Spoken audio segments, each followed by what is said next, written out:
Apporté la prédication dimanche 23 mars. J'avais apporté une partie de la prédication dans le livre de Malachie, la première partie de notre prédication par rapport à l'intimité. Le thème c'était « Sois un intime de Dieu et tiens ferme contre le découragement ». Alléluia. Si vous voyez aujourd'hui il y a beaucoup d'absence, c'est parce que certaines personnes, certains responsables des souffrances, d'autres personnes, comme vous le savez déjà, ont des programmes où elles travaillent les dimanches. Alléluia. Ma femme s'excuse de son absence parce qu'elle prépare, elle est fatiguée et puis en plus de ça, elle prépare son voyage. Mais nous croyons que le Seigneur va la renouveler. Alléluia. Que le Seigneur soit béni. Comme je le disais tantôt, nous allons nous tenir debout et nous allons, le respect de la parole de Dieu, faire notre lecture dans le livre de Malachie, chapitre 3, à partir du verset 14 jusqu'au verset 18.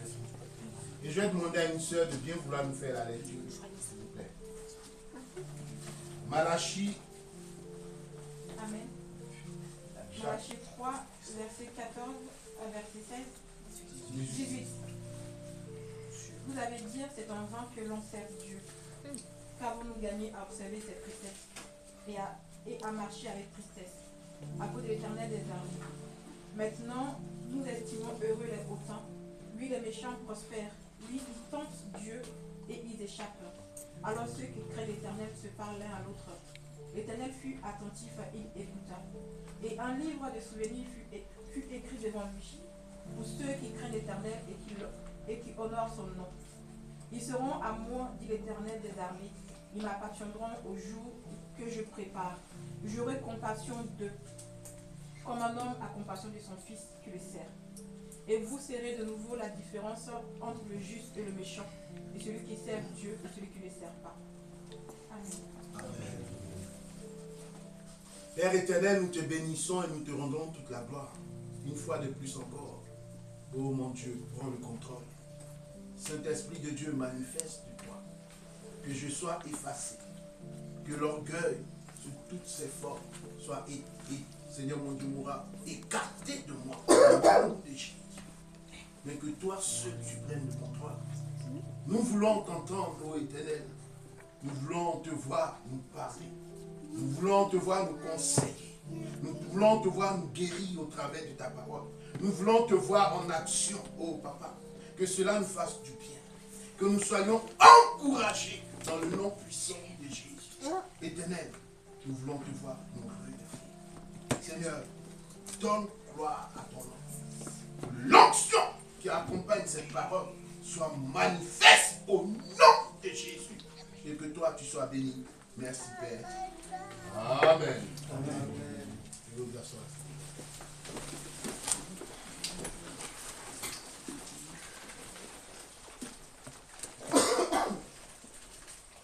Comme je le disais tantôt, le dimanche 13 mars, j'avais apporté une prédication sur notre thème. J'avais apporté la première partie et j'avais développé mon thème, c'est-à-dire mon thème en 4 grandes sessions. C'est-à-dire, quels sont les facteurs de découragement? Ensuite, si on cède au découragement, quelles peuvent en être les conséquences? Ensuite, si on résiste au découragement, quels peuvent en être les avantages? Et pour finir, comment tenir ferme face au découragement? Alléluia. Je dis que le découragement est l'une des armes de l'ennemi. C'est tellement que chacun d'entre nous sommes passés par cette étape-là. Au moins chacun de nous a été tenté par l'ennemi, conduit devant la porte du découragement. Certaines personnes ont résisté, mais d'autres se sont retrouvés piégés et ont mis du temps pour s'en sortir. D'autres, par contre, sont arrivés devant la porte du découragement et ont pu faire demi-tour. Alléluia. On peut dire non à Satan. On peut dire non à l'ennemi. Mais je voudrais que, dans cet après-midi, nous comprenions vraiment le plan de l'ennemi au travers de ce développement de cette prédication. Effectivement, en ce qui concerne le découragement, nous avons plusieurs facteurs qui peuvent entraîner le découragement. Mais cet après-midi, je vais en citer quelques. Alléluia. Qui vont nous permettre d'éviter de tomber dans les pièges du diable. L'un des premiers facteurs, comme je le disais tantôt, c'était le sentiment d'injustice. Le deuxième, c'est la mauvaise parole dite à notre rencontre. Troisième, c'est l'impatience. Alléluia. Mais cet après-midi, avoir un sentiment d'injustice, c'est aussi se rendre compte d'une chose qui peut nous arriver, que ce soit dans ton milieu du travail, que ce soit dans ta famille, que ce soit pendant que tu vis avec quelqu'un, c'est-à-dire dans un couple. Frère, tout peut arriver. Tu es dans une famille où tu as l'impression que tu es le mal aimé, où tu as l'impression que lui, les autres sont beaucoup plus, c'est-à-dire appréciés que toi. Frère, des fois on n'apprécie pas ta valeur. Des fois on te néglige. Des fois on te regarde avec dédain. Mais sache que il y a une personne qui te regarde avec amour. Alléluia. Sache qu'il y a une personne qui veille sur toi. Alléluia. Ce sentiment d'injustice ne perdurera pas dans ta vie. Alléluia. Mais Dieu est fidèle. C'est vrai, la plupart du temps, ça nous envoie à souffrir au-dedans de nous. Ça nous envoie à nous poser des questions. Le sentiment d'injustice nous écarte même de la société. Et ça crée en nous de la rébellion. Mes frères, ma soeur, sois encouragé. Résiste à l'ennemi. Son but, c'est de t'écarter des autres. Son but, c'est de t'éloigner des autres. C'est de t'éloigner de la famille. C'est de t'écarter de ton mari. T'isoler totalement. Ne pas comprendre ton mari. Ne pas comprendre ta femme. Et laisser l'ennemi dominer en toi. Ne pas comprendre le frère. Ne pas comprendre la soeur. Ne pas même comprendre ton patron. Et ça crée en toi une rébellion. Mais sache que Dieu est là. L'Esprit de Dieu est toujours là. Pour te guider du moins, pour t'orienter. Vous savez, les Israélites, cela a provoqué en eux les murmures contre Dieu. Dans notre texte, dans Malachie chapitre 3, verset 14 à 18, nous fait comprendre que les Israélites ont murmuré contre Dieu. Mais ce Dieu-là, celui que nous venons élever, nous le venons glorifier. Comment il peut faire prospérer les injustes, les méchants, et nous les justes, nous nous voyons appauvris.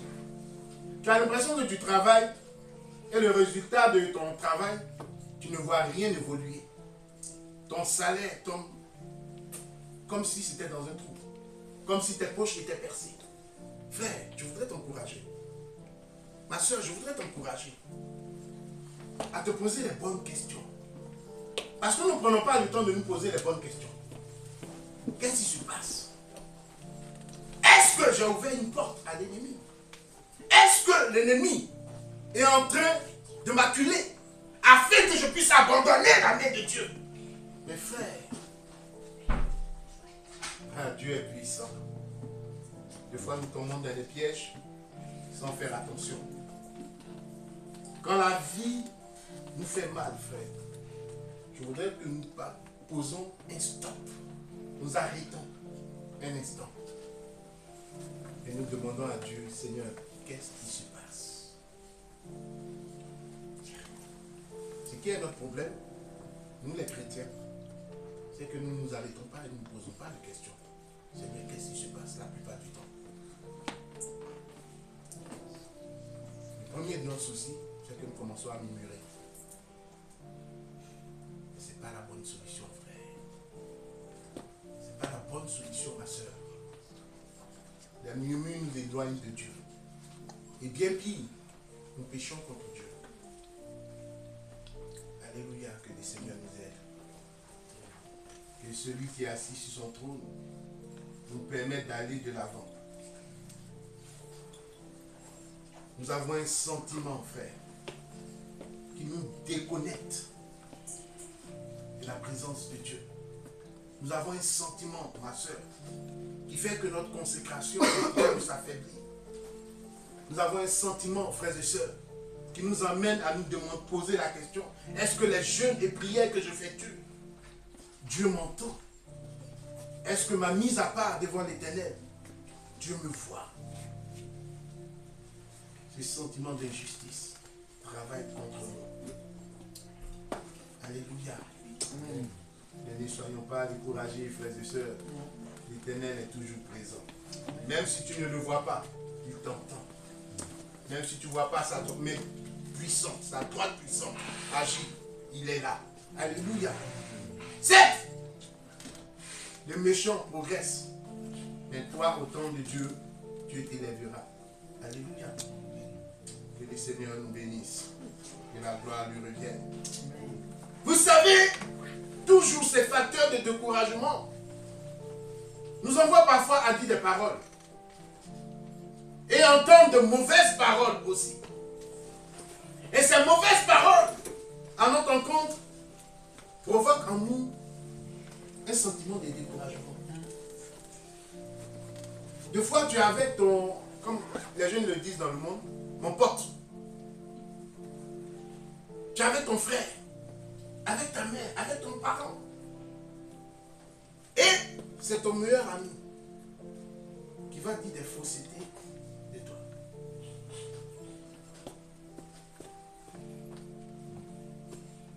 C'est ton père ou ta mère qui va dire des choses pour casser ton témoignage. À ton encontre. C'est celui que tu admirais le plus qui te décourage. Restons vigilants. La Bible nous dit une chose. Nous n'avons pas lutté contre la chair et le sang, mais contre les principautés des ténèbres. Alléluia. Celui que tu vois, ce n'est pas ton frère qui est ton ennemi. Ce n'est pas ta mère qui est ton ennemi. Ce n'est pas ton père qui est ton ennemi. Des fois même, nous chrétiens, notre témoignage est terni. Pourquoi? Parce que certains d'entre nous, en entreprise, vont se bagarrer. Eh Seigneur, que Dieu nous aide. D'autres vont faire des règlements de compte dans des entreprises, avec leur chef d'entreprise. Pourquoi? Parce qu'il a dit ça de moi, qui n'est pas juste. Parce qu'il a agi comme ci, il a agi comme ça, et ça ne m'a pas plu. Pourquoi, frère? Quelle personne es-tu? Quel témoignage as-tu? Cet après-midi, Dieu nous interpelle. Mais sachons que beaucoup trop de personnes ont agi avec vengeance, sans laisser Dieu se glorifier en eux, sans laisser Dieu les venger. La Bible déclare que Dieu dira, à moi la rétribution, à moi la vengeance. Ce n'est pas à toi de te venger. Ce n'est pas à toi, frère, de te lever et de mener ton propre jugement. C'est à Dieu d'agir à ta place. Alléluia. Amen. Nous voulons que ces mauvaises paroles puissent s'arrêter à notre rencontre. Mais malheureusement, frère, il y a eu des personnes qui ont toujours mal parlé des autres. Sambala et Tobisha, qui voulaient empêcher Néhémie, de reconstruire le temple de l'Éternel en essayant de les décourager. Et décourager le peuple d'Israël. Frère, il y a des gens comme ça, il y a des personnes comme ça. Ils vont toujours essayer de t'empêcher. Personnes comme ça qui vont toujours essayer de dire des choses sur toi.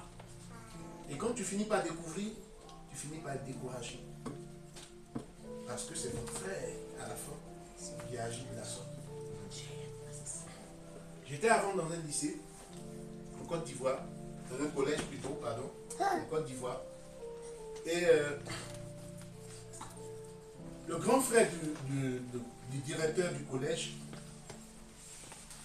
étant donné qu'il n'avait pas été nommé directeur, il était professeur lui-même dans le collège.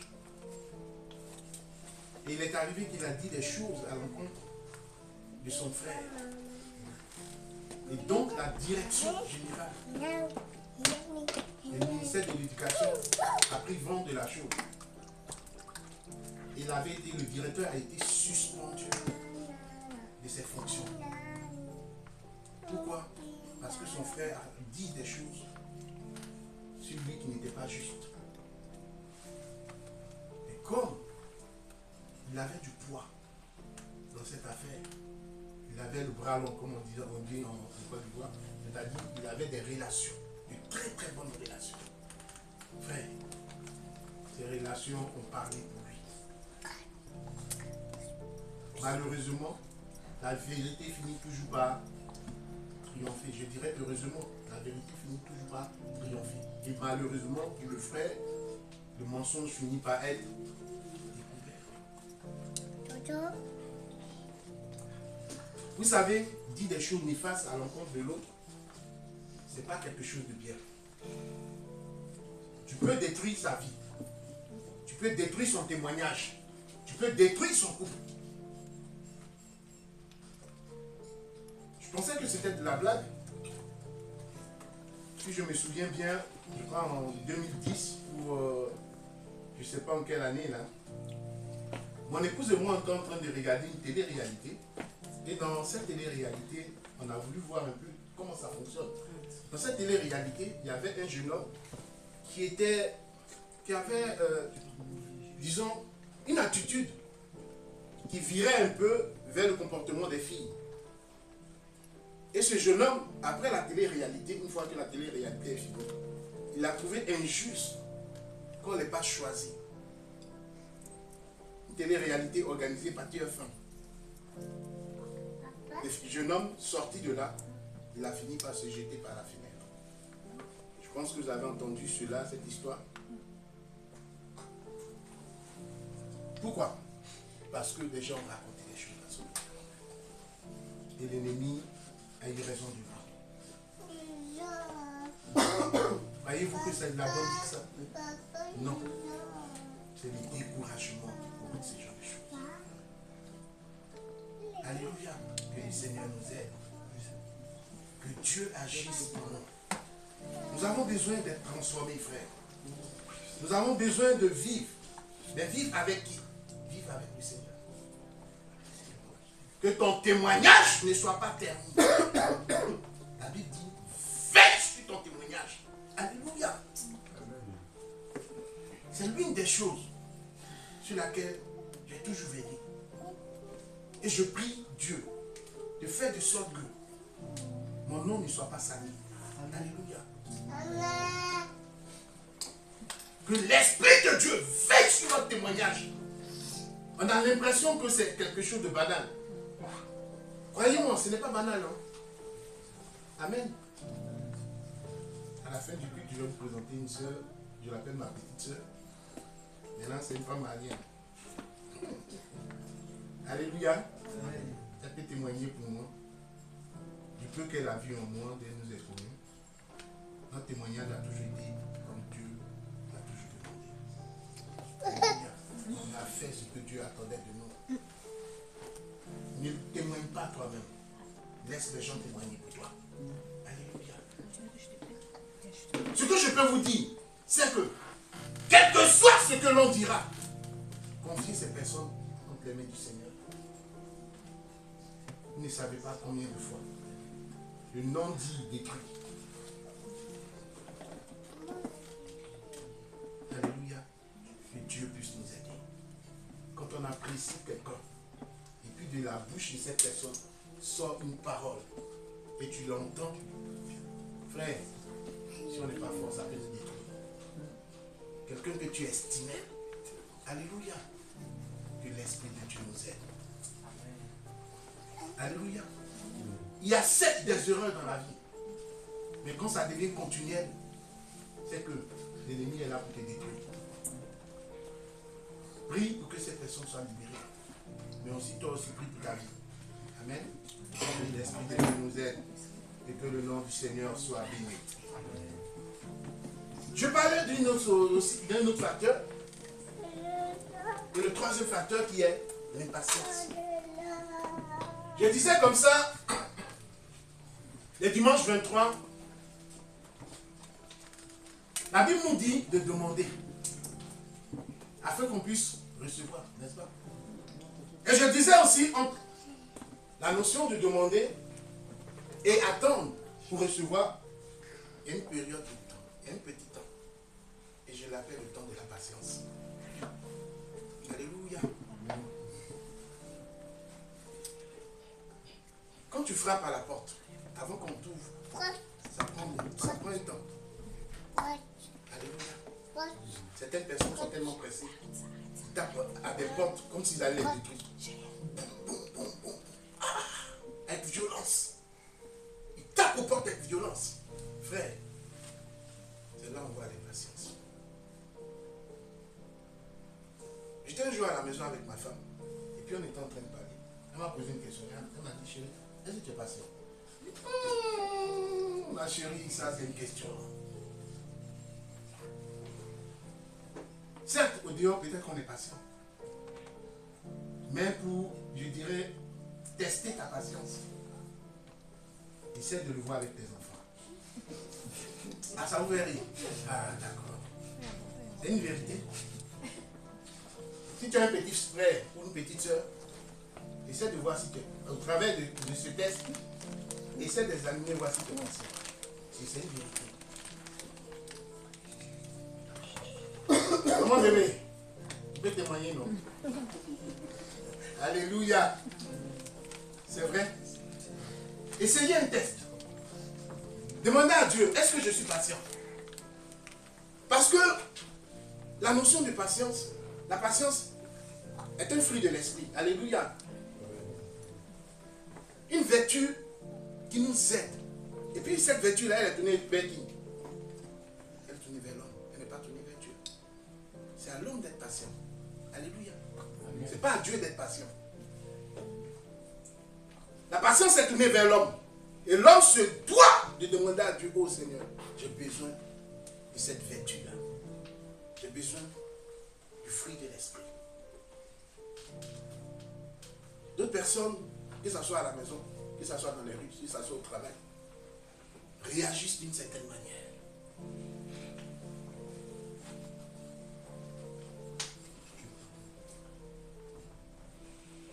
Quand tu les appelles, ah, laisse-moi, c'est quoi? Automatiquement, ils réagissent mal. Et d'autres, à cause d'avoir été embêtés, n'ont plus de patience. Mes frères, je voudrais nous encourager à tester notre patience, à nous poser les bonnes questions. Est-ce que je suis patient? Moi qui suis un fils du royaume, moi qui suis une fille du royaume, suis-je patiente? Ou suis-je patient? La Bible dit que nous sommes le sel de la terre et la lumière du monde. Si tu n'es pas patient ou patiente, crois-moi que tu feras des dégâts autour de toi. Crois-moi que tu terniras ton témoignage. Crois-moi que tu réveilleras la colère en toi. Frère, demandons à Dieu de nous aider. Alléluia. Demandons à Dieu de nous aider. Dans la Bible aussi, effectivement, dans Genèse chapitre 16, à partir du verset 1 jusqu'au verset 3, nous connaissons Sarah, qui était Saraï, et Abraham, qu'on appelait Abram, qui vivait une histoire semblable. Abraham, Sarah dit à son mari, écoute, puisque le Seigneur m'a rendu stérile, Dieu m'a rendu stérile, va vers ma servante. Danger. Frère, le manque de patience nous envoie à commettre des erreurs. Alléluia. Soyons patients. Le manque de patience nous envoie à commettre énormément d'erreurs. Et le manque de patience nous envoie à réagir de manière violente. Frère, si une connaissance à toi se lève et te dit carrément, oh mais depuis ça ne vient pas, mais j'ai une autre solution pour toi, suis-moi. Dis non, parce que tu as un témoignage à défendre. Alléluia. Dis non, parce que tu as une connexion avec Dieu que tu ne veux pas faire mourir. Dis non, parce que tu es dans une intimité avec ton Dieu. Dis non, parce que l'Éternel pourvoira pour toi. Alléluia. Amen. Le livre d'Habakkuk dit, si la promesse tarde, attends-la. Alléluia. Car elle s'accomplira certainement. Pourquoi veux-tu aller regarder dans l'assiette de ton voisin? Parce qu'il est riche et que toi tu n'as pas assez. Frère, sois patient. Sœur, sois patiente. Ce n'est pas parce que le fruit du voisin est déjà mûr que tu vas faire de sorte que ton fruit soit mûr en même temps. Tout dépendra de la saison de ton fruit. Alléluia. Aujourd'hui, nous manquons de patience. Même nos produits, quand nous les mangeons, nous sentons qu'il y a tellement de produits qu'ils ont ajoutés. Dans nos fruits que nous mangeons du moins, il y a tellement de produits qu'ils ont ajoutés. Pour que ces fruits puissent mûrir très rapidement.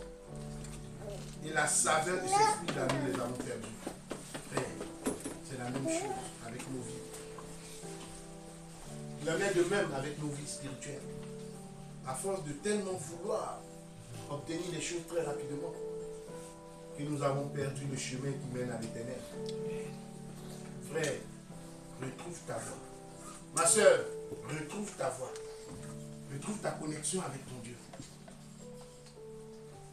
Demande à l'Éternel de te donner la patience. Que son nom soit glorifié. Je crois que si on cède au découragement, frère, on peut, frère, subir les conséquences. On peut en subir les conséquences. Et subir les conséquences de ces choses-là nous emmèneront à être déconnectés de Dieu.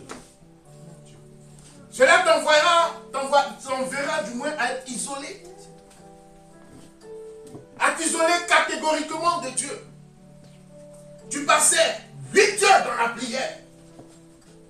Tu verras que ta connexion avec Dieu commencera à baisser.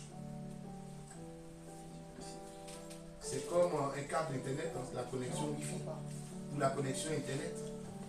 Si tu n'as pas payé la facture, c'est-à-dire la densité de connexion que tu avais, va commencer à baisser.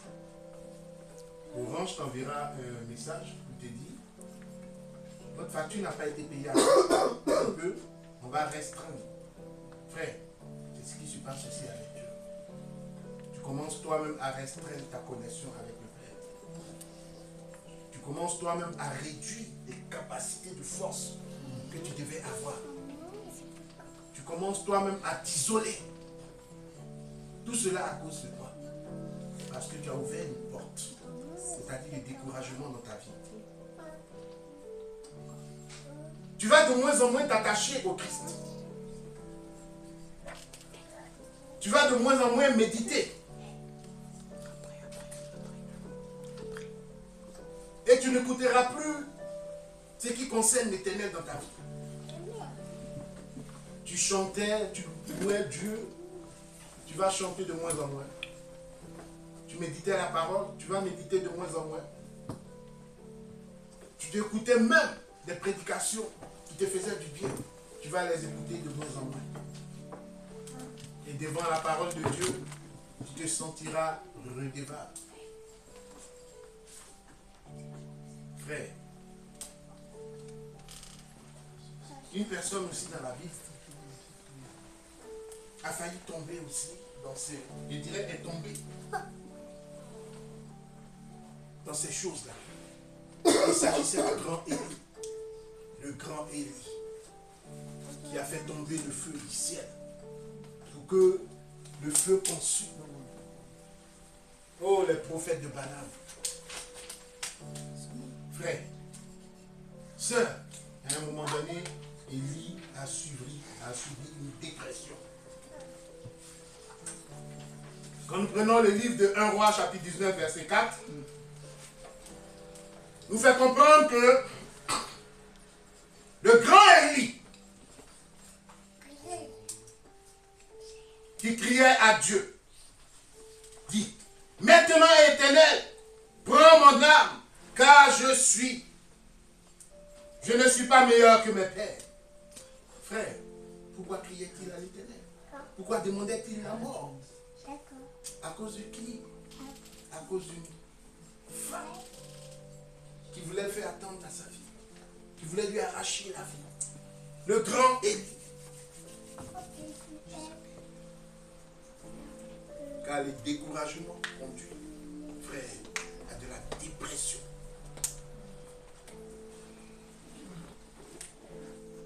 J'ai vu des hommes de Dieu tomber dans de la dépression. J'ai vu des femmes de Dieu tomber dans de la dépression.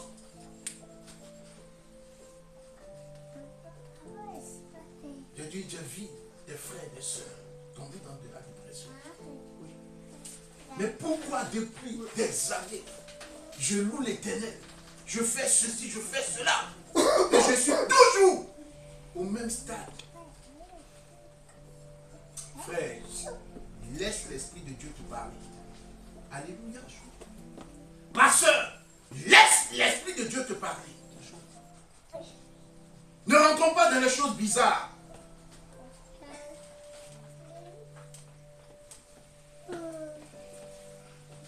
N'ouvrons pas d'autres portes qui mènent à la dépression finalement. Même si ton voisin, avec qui tu marchais, avec qui tu avais une paire de chaussures, du jour au lendemain voyage et revient, il achète une Ferrari, il achète une maison. Et toi, tu es toujours au même stade. Frère, laisse Dieu te guider. Tu ne sais pas où il est rentré. J'ai été fort, je ne dirais pas fort étonné, mais j'ai été informé de la richesse de plusieurs personnes en Côte d'Ivoire. On m'a dit qu'ils entraient dans des choses sacrées. Quand ils ressortaient, ils venaient acheter des terrains. Mais pour moi, je me disais, ah, vous avez été bénis par le Seigneur. Mais ce n'est pas toute bénédiction qui vient de Dieu. Frère, ce n'est pas toute bénédiction. Des gens vont chercher des pouvoirs. Des gens vont faire des sacrifices humains pour obtenir la richesse. D'autres même sacrifient leurs enfants. Que Dieu nous aide, frère. Que Dieu nous aide. Néanmoins, la Bible voudrait que nous puissions résister. Résister face au découragement. Mais si tu résistes face au découragement, il y a aussi des avantages, frère. Et ces avantages sont nombreux. Effectivement, ces avantages sont nombreux. Mais je vais en citer quelques. Je voudrais que ta foi soit bâtie en Christ, frère. Le fait de t'attacher au Christ, cela fait grandir encore ta foi. Voilà un avantage. Alléluia. Quand l'ennemi viendra, tu résisteras encore et encore. Amen. Quand l'ennemi viendra, tu lui diras arrière de moi, Satan. Psaume chapitre 34, verset 4. J'ai cherché l'Éternel et il m'a répondu. Il m'a délivré de toutes mes frayeurs. Alléluia. Dieu fait une distinction entre celui qui le sait et celui qui ne le sait pas. Dit Malachie. Alléluia. C'est un avantage. Alléluia. Dieu sait. Celui dans le secret qui lutte à genoux. Celui qui résiste. Et celui qui ne le fait pas. Frère, Dieu veille sur nous. Sache que l'Éternel a toujours été présent. Il a toujours manifesté sa grâce. Amen. Et quand tu résisteras, sache que la Bible nous fait comprendre que la couronne de justice est réservée à ceux qui sont fidèles et qui régissent. Alléluia. Amen. Frère, je voudrais qu'on nous encourage. Je voudrais nous encourager à marcher, à résister, à tenir ferme devant les œuvres de l'ennemi. Parce qu'il y a une couronne qui nous attend. Amen. Alléluia. Notre résistance servira de témoignage. Amen. L'on dira, je connais cette sœur.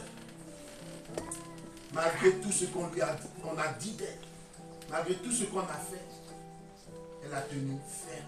Alléluia. Je connais ce frère. Malgré tout ce qui s'est passé, il a résisté et résisté encore.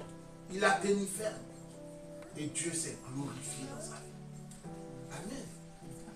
Les propos qui avaient été tenus à son encontre ont été révoqués. Alléluia. L'homme a témoigné pour lui. Mais on ne sait pas qui a témoigné. Alléluia. Et la vérité est sortie. Alléluia. Je rends gloire à Dieu pour ce qu'il est fidèle. Mes frères, face à tout cela, comment résister et tenir ferme contre face au découragement? La première des choses, frère, c'est de nous souvenir ce que Dieu a fait pour nous. Alléluia. Souviens-toi de ce que Dieu a fait pour toi. Alléluia. Secondo, c'est qu'il faut accepter et réaliser pleinement que nous avons, par cette mission, compris que Christ est notre avocat auprès du Père. Alléluia. Christ témoigne toujours pour toi.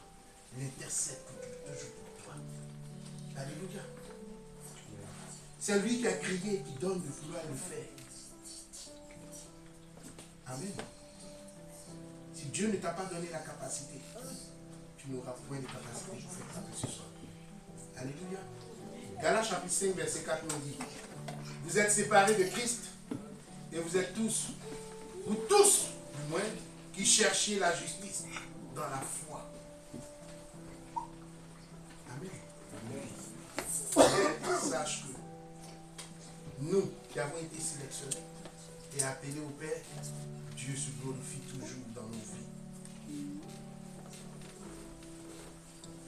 Vous savez, avoir de la discipline, c'est l'un des moyens pour éviter de tomber dans les découragements. Beaucoup de chrétiens manquent de discipline et de fermeté. Nous faisons des choses comme si nous n'étions pas chrétiens. Nous savons que le Père, le Dieu Tout-Puissant, est un Dieu discipliné, est un Dieu organisé. Mais nous faisons des choses au jour le jour. Tu ne peux pas faire les choses au jour le jour. Tu dois avoir de la discipline. Tu dois être organisé. La Bible dit que Daniel priait. Alléluia. Le matin, à midi et le soir. Alléluia. Il avait de la discipline. Mais toi, qu'est-ce que tu fais? Tu pries quand tu veux. J'ai pris une fois aujourd'hui. Demain, je ne prie pas du tout. Après demain, bon, je me dis, bon, si je me lève, je vais prier. Ça, ce n'est pas de la discipline. Tu es désorganisé, frère. Désorganisé, ma soeur.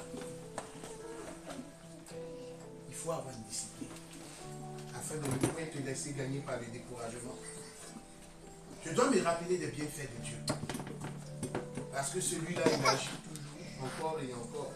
Et pour terminer, frère, il faut garder l'objectif que Dieu, celui-là qui nous préserve, celui-là qui nous dirige, est toujours présent au milieu de nous. Alléluia. Amen. Si tu te dis que Christ est présent et que Dieu est toujours vivant, Dieu est vivant et mon âme est vivante.